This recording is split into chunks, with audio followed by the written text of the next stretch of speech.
My interactions with the police over the years, they're for the most part negative. You're getting stopped and harassed all the time for no other reason than, quite frankly, driving while black, or walking while black, or just being black.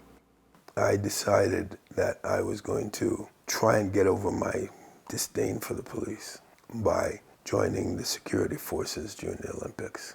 It was awesome. The experience was wonderful. And it really gave me a different view of the police at the time. This was in 1988. My cousin came from the islands for a visit, and then we went to this place called Adams. Coming out, this woman was in front of the exit, and so we couldn't leave. So I see the policeman, I'm flush with all this good interactions I have with the police, go over there and have can you guys come and tell this person to move, all these vehicles are behind me.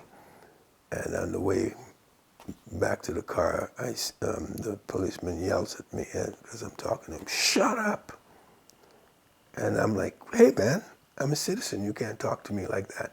Well, for that, handcuffed in a paddy wagon, calls up a whole bunch of other support. It's just demoralizing.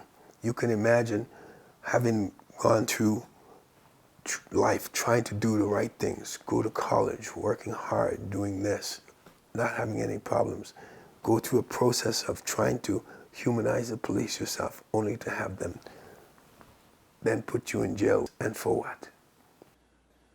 The consequences are that we're going to end up having to teach our children that police are to be feared. And when that happens, there's not going to be any security or any peace within those communities that feel like they're being under siege by police. When you have a group of people that don't feel like they can call the police to solve some of the issues within their communities, they take it into their own hands. And then you have a rise in gang violence and vigilante behavior. You know what I mean? I truthfully believe a lot of this comes rooted in the relationship with the police and the communities that they're policing.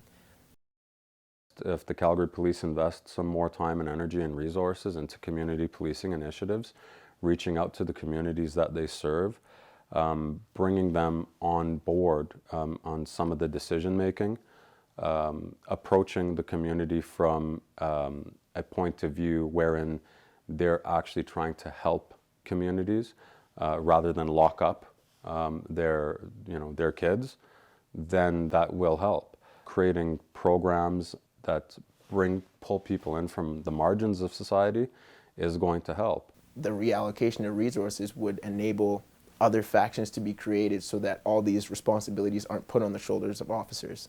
You know what I mean? So they can focus on what it is that they need to focus on. I think that this city, the Calgary Police, and most administrative institutions that are charged with making Calgary a great place to live are in need of being sold the idea of racial justice. And that's frustrating because it sells itself. When we talk about systemic racism, at least my own construct of it, is that we're talking about systemic racism that exists across and between institutions, which would include policing. So where the police play into that, in my opinion, is what we do in communities. We've seen in previous citizen satisfaction surveys as well from all sorts of communities saying, we actually don't want less interaction with the police. We'd actually like more interaction.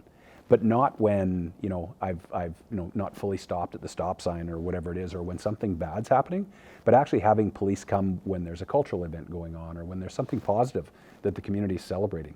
And so I think those are the spaces where we need to make sure that we have capacity to engage in a positive way.